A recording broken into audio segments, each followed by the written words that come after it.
Com venda de Wesley, Flamengo pode arrecadar mais do que o dobro do previsto no orçamento. Matheus Gonçalves em baixa. Irmão, infelizmente, o meia está retornando para o sub-20 do Flamengo. Barco no Flamengo, será? Spartak Moscou define preço do meia argentino. Clube do Rio quer tirar Chola do Flamengo. Vamos ver os detalhes ainda hoje. Jornalista revela bastidores da conversa entre Bap e Boto que selou a paz no Flamengo. Janela aberta, necessidades, chegadas e saídas do Flamengo no mercado da bola. E para fechar hoje ainda, Flamengo atento, isso mesmo, ex-dirigente inglês crava que Paquetá será inocentado. Mas antes de seguir, irmão, com tantas informações sobre o mais querido do Brasil, tantas notícias, na humildade, irmão, aproveita para deixar o like nesse vídeo, se inscreve no canal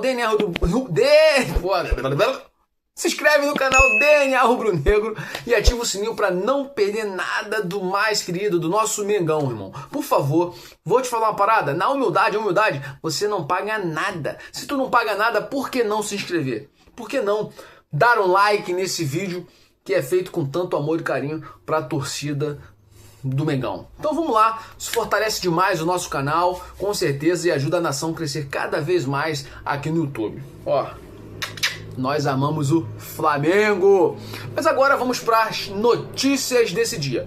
Vamos aqui para a reportagem do Wesley, né? Vamos lá, falando de Wesley, o Flamengo se aproxima de atingir um feito expressivo no mercado de transferências em 2025. Após superar a meta de vendas da temporada com a negociação de Gerson para o Zenit, o clube agora aguarda a proposta oficial da Roma para vender o nosso lateral direito Wesley. Negócio que pode fazer o arrecadamento, né, mais do que dobrar em relação ao objetivo previsto no orçamento. O orçamento do Mengão para 2025 previa 35 milhões de euros em receitas com transferências. Com a venda de Gerson por 25 milhões de euros, o Flamengo já atingiu 47 milhões de euros em arrecadação na temporada, somando também as negociações de Alcaraz, que foi aí algo em torno de 15 milhões de euros, e Fabrício Bruno, 7 milhões. Então, para vocês entenderem, Gerson 25 mais 15 do Alcaraz, mais 7 milhões de euros do Fabrício Bruno, a gente tem algo em torno aí de 47 milhões. Lembrando que o previsto era de 35, então já passou do desejado. Agora a expectativa então se volta para a negociação de Wesley, né? O lateral de 21 anos já acertou os salários e os termos de um contrato de 5 anos com a Roma. Os italianos devem formalizar a proposta nos próximos dias, com valores previstos em torno de 25 milhões de euros. Então, se o Flamengo de fato concretizar essa venda, né, algo em torno de 25 milhões, vai estar chegando aí próximo de 72 milhões de euros em receitas em 2025. Mais do que o dobro da meta original, que era de 35 milhões. Top, né, irmão? Agora, fato é, falando sobre isso, o Flamengo não pode deixar de contratar. Não adianta, o Flamengo não é banco, irmão, para ficar vendendo jogador e não trazendo jogador à altura. Mickey Johnston tá de brincadeira, mano, lá do West Brom. Não. Graças a Deus, o Bap vetou o negócio e o José Boto não pôde realizar a maior besteira da nossa vida aí, trazer esse cara. E ainda, vetou também o lance lá do Pedro. Todo mundo tá ligado nisso. Vamos agora mudar de assunto falando sobre Matheus Gonçalves. É uma notícia que eu não acho legal, mas a gente tem que trazer para você, torcedor. Eu gosto muito do Matheus Gonçalves, mas vamos lá. Sem espaço no elenco principal do Flamengo, o meio-atacante Matheus Gonçalves voltará a atuar pela equipe sub-20 do Mengão. De acordo com o perfil do Flazoeiro, né, todo mundo conhece, o jogador será relacionado para o clássico contra o Botafogo nesta quinta-feira, dia 10, pela 17ª rodada do Brasileirão da categoria.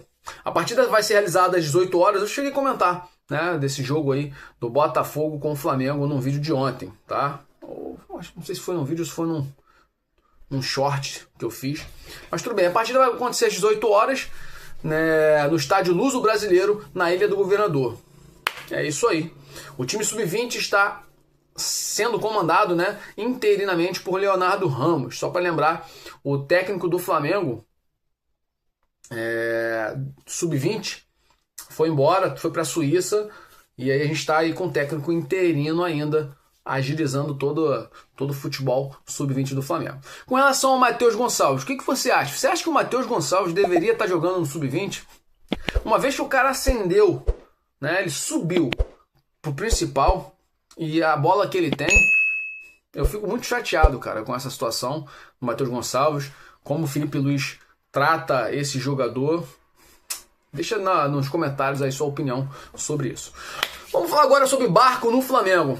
Spartak Moscou já definiu o preço do meia argentino. Vamos ver o que temos de informação. Ó, as negociações entre Flamengo e Spartak Moscou pelo meia Ezequiel Barco estão momentaneamente paralisadas. De acordo com a jornalista Raíssa Simplício, o rubro-negro chegou a apresentar uma proposta de 14 milhões de euros pelo jogador, mas o clube russo respondeu exigindo 20 milhões de euros. E aí, desde essa contraproposta do clube russo, não houve mais tratativas. Lembrando que Barco, né, de 26 anos apenas, já expressou o desejo de retornar ao futebol sul-americano. O cara tava na Rússia, né, mano? Um frio do caraca, não adianta. É o que eu falo do Gerson. Dinheiro não é tudo. Não é tudo. Lembrando que ele passou pro River Plate, Independiente, né? Todo mundo aí da Argentina, além de ter atuado lá nos Estados Unidos, no Atlanta United. É isso. Não sei o que vai acontecer, se o Flamengo vai conseguir contratar ou não esse jogador, mas eu acho que seria uma boa aquisição. Mas por 14 milhões. Se eu não me engano, o Flamengo estava tentando trazer ele por Ezequiel Barco por 14 e o Jorge Carrascal por 15. Aí, irmão, são valores relativamente bons, né? Só a venda do Gerson, por exemplo, quase paga esses dois jogadores, né? Faltaria, sei lá, uns 5 milhões aí de euros, mas pelo o que parece é que os clubes russos estão de olho no Flamengo por ter vendido o Gerson pro Zenit, achando que tá com dinheiro e estão querendo aumentar a pedida aí pelo jogador. O que você acha? Ezequiel Barco seria uma boa vir pro Flamengo? O Flamengo tem que insistir, pagar mais caro pelo jogador? Vamos agora falar sobre Chola. Chola, jogador do Flamengo, do Mengão. Já teve, eu acho que ele jogou uma vez no futebol principal. Eu não vi mais de um jogo dele não, mas vamos lá. Uma notícia chamou a atenção dos torcedores do Flamengo na noite desta quarta-feira, ontem, dia 9.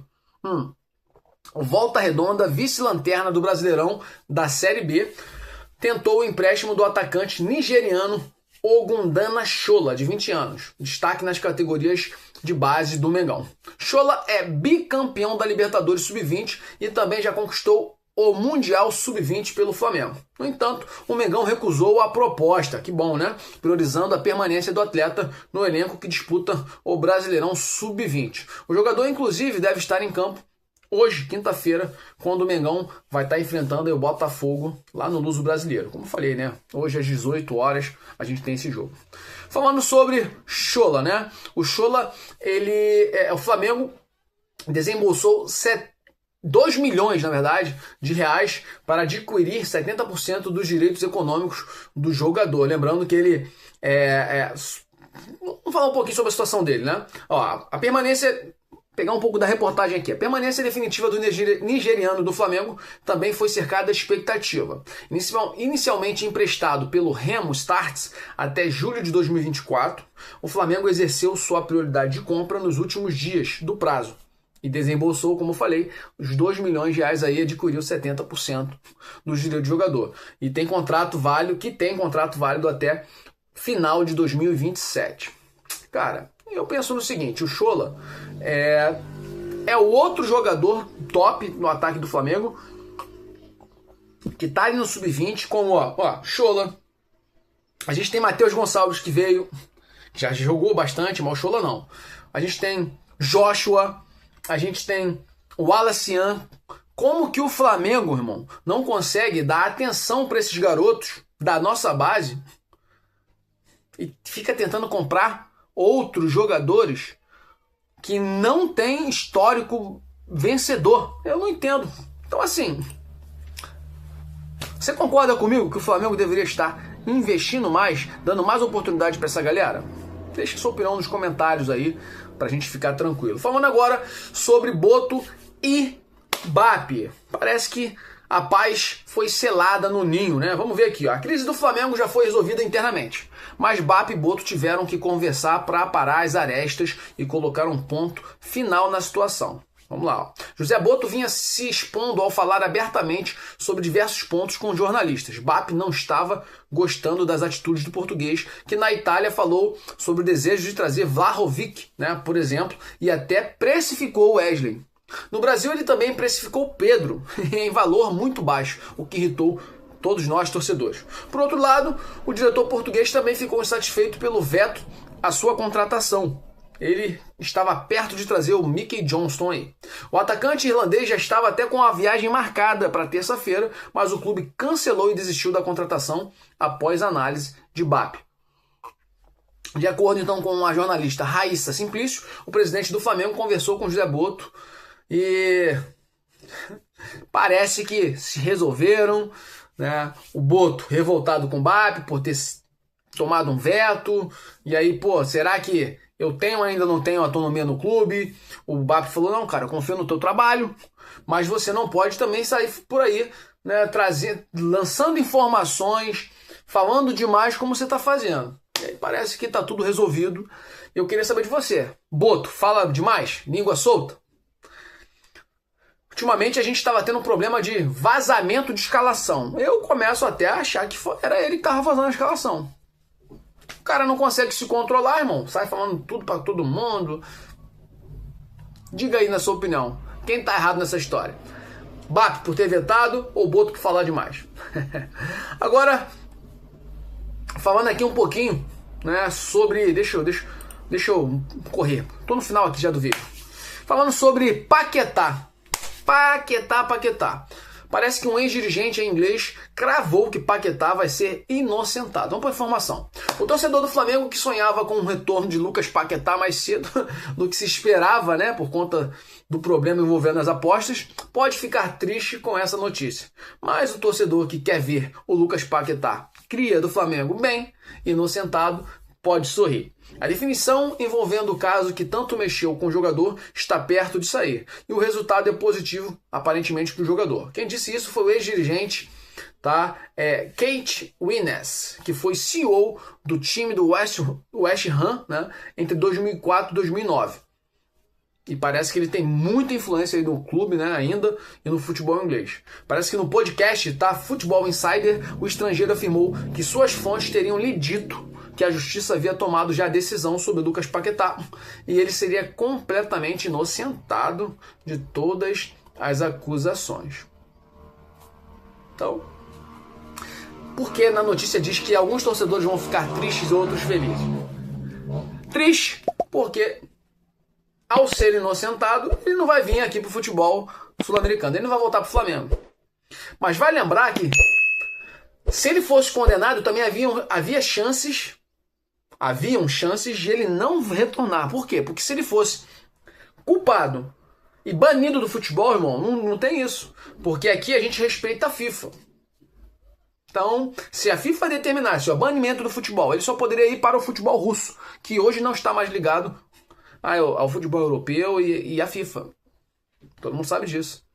Como o Luiz Henrique fugiu, foi lá para a Rússia para disputar o futebol lá, porque também estava envolvido nesse lance aí todo louco aí, até com o Lucas Paquetá. Então, eu penso no seguinte: se ele foi inocentado, irmão, como eu gostaria que o nosso Bruno Henrique seja inocentado, e é claro, se não tiverem feito nada de errado, porque se fez, tem que pagar, não tem o que se fazer, irmão. A gente já vive num país, nosso Brasil, tão sofrido, irmão. A gente sofre pra caramba com violência, com falta de leis mais rígidas. A gente sabe disso tudo, né? E tanto bandido solto, tanta gente cometendo crime solto, que eu acho que, pô, se fez, tem que, de alguma maneira, ser punido, né, irmão? Tem que haver punição, né?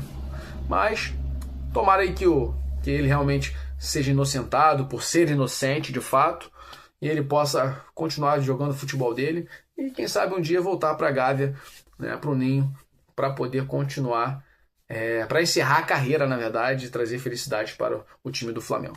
Galera, é isso por hoje. Vou ficando por aqui. O vídeo está ficando muito longo, os últimos que eu fiz.